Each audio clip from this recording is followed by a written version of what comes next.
Sama yang kayak begituan gimana rasanya, pasti kan nggak enak badan gitu, paling cuman efeknya berapa lama. Tapi kalau karena ibu nih jadi kan jaraknya tuh kan memang agak lumayan lama. Dari hari pertama tuh sebenarnya gue udah diganggu, cuman ketahanan yang ngejagain badan kita ini kan juga maksudnya kan bisa terukur. Kalau satu disuruh ngelawan satu kompe juga pasti akan kalah dong gitu, katanya kayak gitu.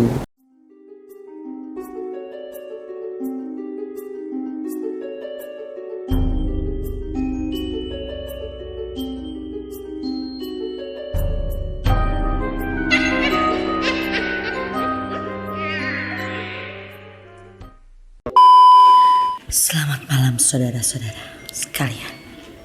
Kembali lagi bersama kami di Eva Patri YouTube channel, yang kali ini kita akan membahas teror malam.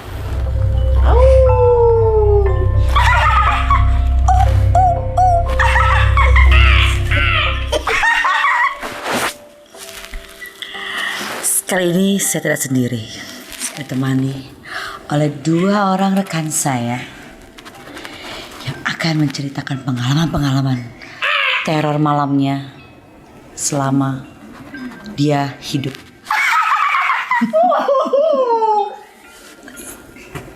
Kayaknya stres semua deh kayaknya orang-orang ini.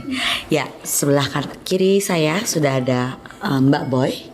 Ya, saya di sini berperan sebagai Poci, pocong banci. Sebelah kanan saya ada Sukati. Mbak Su ya berarti. Mbak lu dong dulu. Antenglah hantu gaul. Nah, video kali ini kita buat dalam rangka ingin turut turut meramaikan, merayakan Halloween.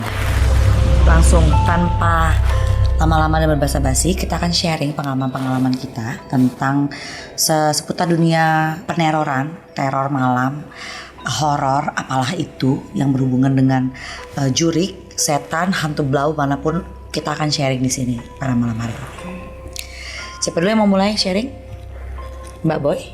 Sukati dulu. Oke. Mbak Su, silakan. Pengalaman pribadi. Jadi gue mau cerita pengalaman pribadi. Ini saat dibilang horor sih, horornya nyangkut percaya nggak percaya ya. Karena gue ngalamin ini di Kalimantan. Di mana tuh? Wow. Samarinda. Ekstrim ya tempatnya jauh. Terus. Jadi tahun 2014 itu gue kan sempat long trip sama band, ikut band long trip 3 bulan.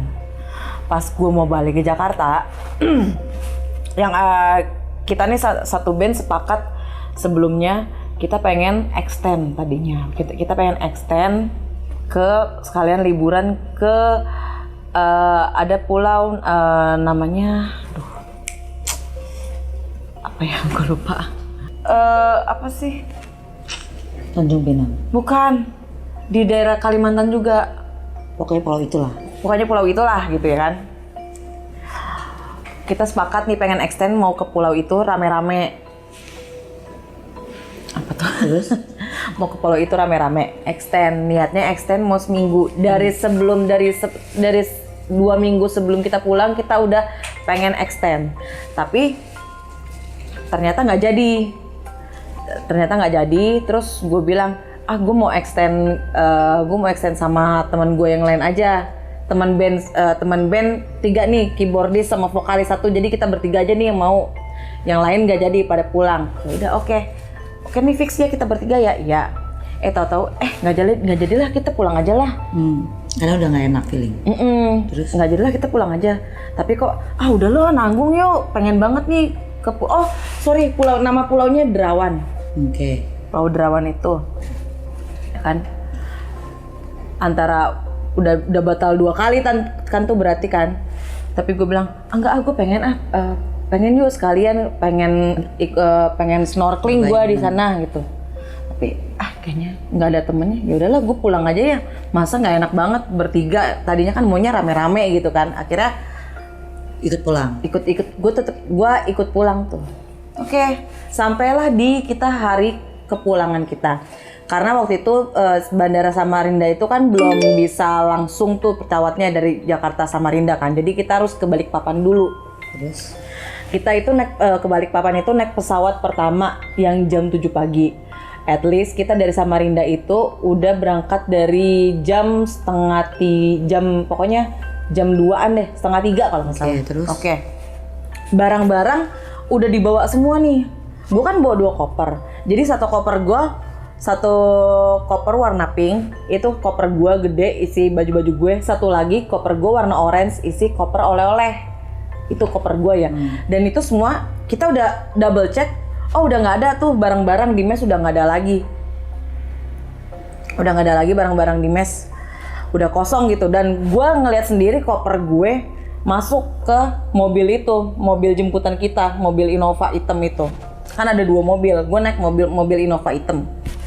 Udah masuk semua, nggak ada barang lagi. Udah ya nggak ada barang lagi semuanya. Oke, siap, nggak ada barang lagi. Jalanlah kita ke Balikpapan. Sampai kira-kira itu udah jam berapa ya? Udah hampir mau jam 4:30 lah. Hampir mau jam 5, kita udah mau deket Balikpapan. Ditelepon dari mes. Ini ada koper siapa ketinggalan katanya. Hah? Koper ketinggalan? Nggak ada kok. Nggak ada. Nggak ada koper ketinggalan orang. jangan-jangan Koper si siapa? koper orange itu deh. Iya. Gak tahu Kok lo sih. tahu? Terus. Kok lo tahu sih? Gue belum cerita loh. Gue udah kebaca soalnya. Gue udah teropong dari lu cerita, gue udah teropong. Ditelepon sama penjaga mes, mbak mes gue itu ke supirnya kan. Ini ada koper ketinggalan. Hah, koper siapa? Ada yang ketinggalan nggak? Coba difotoin koper siapa. Tek, difotoin. Tapi lo udah pastiin semuanya. Udah pastiin semuanya. Gue ngeliat sendiri. Dan gue ngeliat sendiri koper gue itu udah masuk ke bagasi gue. Berarti tandanya lo harusnya sebenarnya lo nggak boleh pulang. Iya. Harusnya, ya kan? Karena Iya. lo udah ngucap kan. Udah lo ngucap. mau ke Pulau Derawan. Dan gue kaget itu koper gue dong yang difotoin, koper orange gue ya, koper oleh-oleh men. Koper oleh-oleh. Gue sampai gue muter lagi loh ceritainnya sumpah deh. Terus Gue kaget, ini koper siapa ya? Koper Vanessa. Koper gue. Ada kok koper gue. Sampai kita turun kan, berhenti kan tuh, kita turun. Anjing, nggak ada koper gue. Koper gue udah masuk, Cong. Serius. Presiden tuh lo yang dipanggil kayaknya maksudnya. Koper gue udah masuk. Karena kalau udah ngucap. Iya, karena udah ngucap. Maksudnya ini percaya nggak percaya ya? Karena di Kalimantan, apalagi itu Kalimantan Timur kan, itu mistiknya tuh masih kuat banget kan. Karena gue kalau kata orang sana tuh kepuunan apa gitu. Jadi kalau misalnya emang kalau udah ngucap sekali ya, lo jalanin, harus laksanain. Itu karena gue udah berkali-kali kali ya. Iya benar sih, Ses. Soalnya ada juga yang nggak bisa pulang. Dan gitu. yang koper gue yang ketinggalan itu koper oleh-oleh, maksudnya at least gue nggak boleh pulang nih. Kenapa harus koper oleh-oleh yang isinya oleh-oleh gitu loh? Itu gue ngalamin sendiri sih, dan itu percaya nggak percaya tapi itu gue ngalamin sendiri men. Iya, Desa harus ngelanjutin perjalanan sampai kelar. Iya, karena udah awalnya kan, gue udah ngucap karena pengen jalan-jalan kan. Pas kalau misalnya mungkin pengen jalan-jalan tapi nggak jadi. Tapi kenapa harus gue doang, kan teman-teman gue ada ya. Tapi karena gue kali ya. Berarti kamu yang Berarti kamu wangi ya. tertarik. Kenapa harus gue gitu? Kenapa harus koper gue Dia doang? suka daun muda, Cong. Ya. Ya sih memang kalau Kalimantan itu memang apa ya, masih kencang sih. Masih kayak kencang gitu-gitu. mistiknya, iya. Ya, Kalimantan Timur, Kalimantan Selatan, Kalimantan Utara tuh Nggak boleh ngomong sosok sembarangan emang Kalimantan kalau Barat, katanya, iya. Balikpapan tuh kayak gitu. Udah. Itu aja. Kalau dari Mbak Boy sendiri, Aku sih sebenarnya lebih ekstrim ya guys. Jadi tuh lebih yang menyangkut kayak nyawa sih yang mau dibawa gitu. Ini berdasarkan pengalaman saya ya. Nah, jadi pada suatu hari itu saya tuh lagi tidur, posisinya tuh tengkurap ya, tapi saya madepnya tuh ke depan arah kaca gede gitu, cermin cuman gede, kacanya panjang. Nah, terus di situ saya tuh lagi ngeliatin tuh cermin aja gitu ya. Nah, mana itu? Itu kejadiannya di rumah almarhum tante saya gitu. Nah, terus di situ jadi kan baru memperingati berapa harinya suaminya meninggal ya intinya. Nah, jadi tuh saya kayak ngelihat sosok jin, cuman dia tuh menyerupai almarhum om saya. Jadi saya pas mandangin kaca, tiba-tiba dia muncul muncul dengan kondisi keluar dari kaca itu. Jadi keluar benar-benar dia tuh nampak pakaian dia sehari-hari. Jadi contoh kayak dia pakai sarung, terus pakai kemeja. Nah, cuman yang dia dari kaca dan itu posisi saya masih tengkurap. Kayak bener-bener literal itu yang langsung kaca terus dia kayak orang Keluar dari Nah, kaca. dan saya taunya itu pas yakin banget dia itu bukan ya makhluknya makhluk halus lah ya gitu. Pas saya lihat dia tuh nggak nginjek bumi, jadi dia melayang kayak yang bener-bener terbang gitu. Nah, pas itu kayak kumis, jenggotnya itu semua berwarna putih intinya. Terus tapi muka pucat. Nah, dia ngeliatin saya terus dan di situ kejadiannya dia tuh kayak mau ngebawa saya. Jadi badan saya itu tuh kayak digerakin sama dia gini. Itu tuh saya bener-bener bangun kayak gini. Nah, Mukanya gemeteran ya kayaknya. itu bangun. Mukanya gemeteran. Jadi bangun itu bener-bener saya tuh kayak kalau sampai ngikut itu waktu itu mungkin metong ya gitu. Terus ngebangun gini. Terus saya tuh bener-bener bisa ngeliat. Itu Jadi posisinya lo lagi ngapain? Lagi tiduran?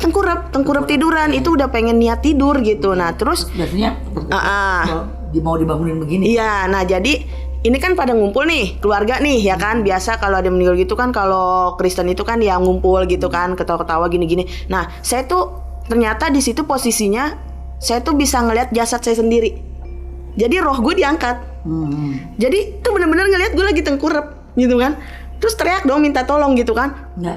Iya. Gitu kan, serasa tuh udah Mungkin kenceng. kalau orang bilang tuh kayak setan Arab. Iya, nah tapi kalau itu gue nyata banget. Jadi benar-benar tuh antara gue sama dia. Iya. Nah terus udah kan, kalau kan kayak orang dicekek gitu-gitu kan. Ini nggak benar-benar nyata tuh pengen diajak sama dia gitu. Nah jadi pas teriak. Jadi lu bisa meninggalkan jasad lo dan lihat itu. Nah dan semua orang yang ngumpul, gue tuh iya. Terus gue bilang Tapi gini. kayak nge- Jadi teriak tuh udah kenceng banget gitu kan. Udah sampai kayak gitu. Dan dia tuh cuman ketawa nyengir. Jadi kayak ngetawain gua gitu dari jauh, tapi belum kedengaran suara. Dia cuman nyengir-nyengir jahat gitu kan. Nah terus mereka nih pada ketawa, gue denger gitu kan, pada teriak-teriakan gue denger, tapi suara gue mereka nggak denger. Nah makin lama badan gue makin terangkat karena dia terus begini nih. Nah nggak tahu kenapa, emang masih mujizat ya, ternyata gue emang masih dikasih hidup gitu kan. Tiba-tiba dengan nggak sengaja gue istighfar. Jadi pas mau diangkat begini nih, tinggal ngikut dia begini doang nih, set gitu kan. Nah jadi gue langsung astagfirullahaladzim gitu, jatuh, debuk. Nah dari mana gue taunya roh gue melayang? Ya itu pas dada kena ubin. Jadi kayak orang yang dibanting dari atas, bek gitu. Dada lo ikutan sakit dong? Iya sakit kayak orang yang dibanting. Jadi lu dipulangin lagi turunnya ke jasad lu. Dek, kaget dong ya kan, nggak mimpi nggak apa gitu. Nah terus sempat ngelihat dia lagi gitu kan, karena gue mau ngudak sebenarnya gitu kan, karena gue tuh adalah tipe orang yang penasaran gitu, jujur aja. Jadi gue tuh nggak yang menghindar, nggak menghindar ketakutan ataupun apa gitu. Justru gue mau tanya lu siapa gitu. Nah pada akhirnya pas gue udah istighfar kayak gitu, dia makin mundur lagi nih, tapi dia nggak balik ke kaca. Jadi dia lari ke atas sambil ketawa yang bener-bener ketawa itu kayak jin. Jadi langsung yang wah gitu, ya langsung ngibrit ke atas. Oke, nah terakhir pas dia teriak kayak gitu ya kan, ya mungkin karena gue udah shock gitu kan ya, shocking ya guys. Akhirnya ya udah gue memutuskan untuk ya udah deh nggak usah dikejar gitu kan, toh dia udah lari gitu. Nah, lo kejar masih dalam keadaan nyawa lu, roh lo udah, maksudnya rohnya udah balik ke badan, atau lo masih pada saat sebelum balik ke badan? jadi pengen ngejarnya itu justru pas udah balik. Jadi pas sadar, kan berani dong hati nurani ya kan. Nah karena udah asli. karena udah asli gitu kan. Dan di situ sempet gue emosi kayak yang ya mungkin yang di dalam diri gue kali ya gitu, penasaran juga sama dia. Cuman karena udah dibek kayak gitu kan, dilempar, rasanya sakit gitu kan dada, terus kaki kayak udah nggak bisa gerak, udah nggak bisa ngapa-ngapain. Ya udah, jadi ya udah pas aja dia kabur ngetawain, ya udah gitu. Nah cuman dari peristiwa itu intinya gue pernah sharing lagi gitu kan sama orang yang mungkin kiai atau siapa gitu. Lah ternyata di balik cerita itu ya kalau di kejadian itu gue sampai ngikut gitu kan, ya mungkin gue dibawa ke alam dia, dan itu antara ya gue hidup atau mati gitu. Bagusnya ya masih dikasih umur, ya udah gue hidup sampai sekarang. Iya alhamdulillah ya, pokoknya gitu deh guys. Jadi percaya nggak percaya gitu ya, ternyata memang dunia lain itu ada gitu, dan balik lagi dari kitanya sih gitu. Kalau memang belum waktunya ya belum gitu. Dan tapi saya sih tetap percaya sih nggak ada ya kayak jenis-jenis setan itu bisa ngebunuh manusia, itu nggak mungkin gitu. Itu sih. Nah dari itulah saya pelajaran adalah yang saya terima, yang nggak ada hantu itu bisa ngebunuh kita, itu nggak ada gitu. Mungkin cuma bisa mempengaruhi ya. Karena dia menyentuh kita aja nggak bisa gitu. Tapi ya kalau yang menyerupai itu maksudnya membawa pengaruh negatif ya kan? Iya. Kita atau ke badan kita. Intinya kalau misalnya dibilang jin itu ya memang ada gitu. Karena itulah faktanya ya, sampai roh aja bisa keluar lo dari jasad gitu. Berarti itu kenceng banget dong berarti. Energinya. Energi si jinnya itu pasti kenceng banget. Dan sempat lama saya melayangnya itu lama banget. Ngebangunin, maksudnya menarik roh seseorang bisa keluar dari badannya, itu kan tandanya itu besar banget energinya si jin itu. Iya, dan ketawanya tuh emang benar-benar ketawa jin banget. Iya. Ketawa senang. Terus nyengir itu pertama ya nyengir jahat gitu. Nyengir ya gitu, kayak ngeledek. Kayak gini ya. Iya. Betul sekali. Oke, sekarang giliran gue yang cerita. Jadi gue pernah punya pengalaman juga di kota Banjarmasin.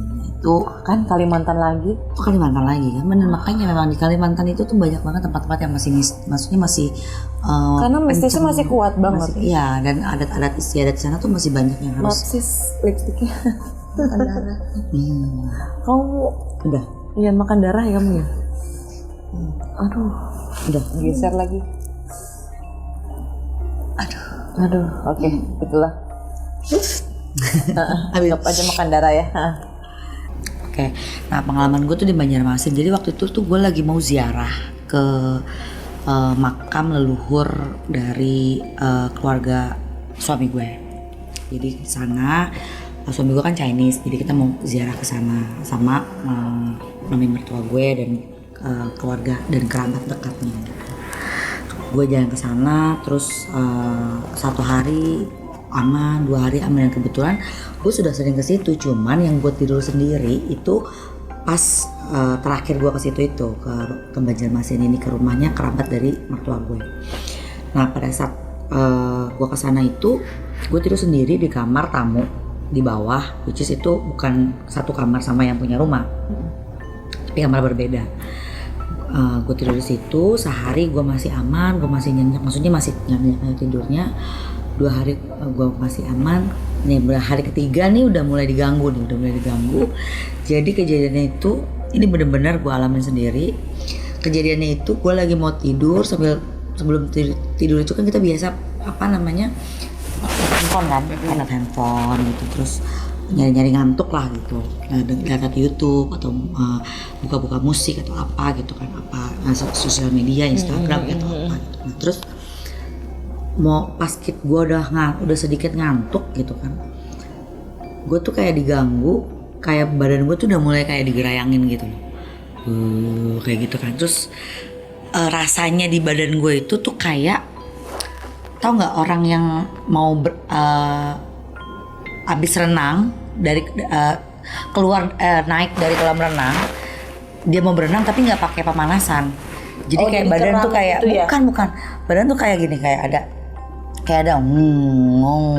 gitu kan. Biasanya kan kalau kita dari ngeper gitu ya. kalau kita dari kolam renang gitu kan, pas kita naik, kalau kita nggak pemanasan kan kadang suka badan kan suka ada kayak gravitasi gitu kan, kayak tarik menarik gitu. Nah itu yang gue rasa tuh seluruh badan gue dari bawah, dari ujung kaki sampai ujung badan sampai tangan tuh begitu aja. Terus tapi gue rasa tuh ini udah kayak ada sesuatu yang mau mendekat gitu loh ke badan gue gitu kan, pada saat itu. Terus udah kan gue diemin semenit, 2 menit, sampai 5 menit, sampai 10 menit. Udah gue coba menghalau, coba baca-baca apa yang gue bisa baca gitu kan. Terus udah kayak gitu, tiba-tiba pas gue mau ngantuk begini, mau tidur, mau pules gitu kan. Jadi saat-saat antara kita mau pules dan antara sadar dan tidak itu kan.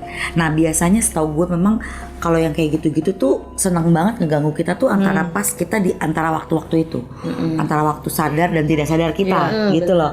Jadi antara bangun tidur, di saat bangun tidur, baru-baru bangun tidur atau mau tidur gitu, kayak gitu-gitu biasanya mereka senang banget tuh ngeganggu kita.